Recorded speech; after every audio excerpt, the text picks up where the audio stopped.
na naman ni Bes. Gusto mo? Say? Yummy! Yummy! So okay guys, ito another day, another vlog tayo at ayun na nga mga guys, Daddy Jepoy nyo, ngayon lang ulit nakapag-vlog kasi nga mga guys, sobrang busy natin last week at ayan, inumpisahan ko ang aking pag-vlog ito sa pag-prepare at sa pagkain namin ni Mami. So yan mga guys, sarap na sarap ako dyan.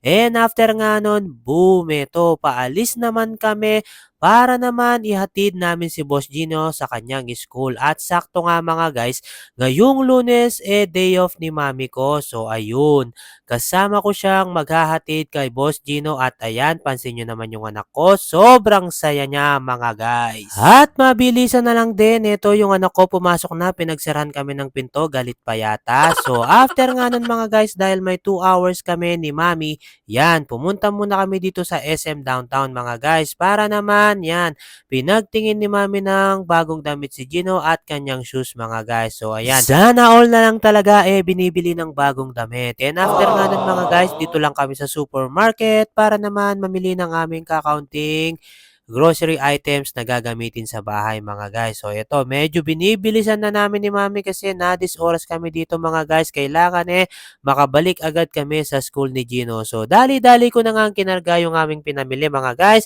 At mabilisan na lang din, pabalik na kami sa school ni Gino and boom! Yan.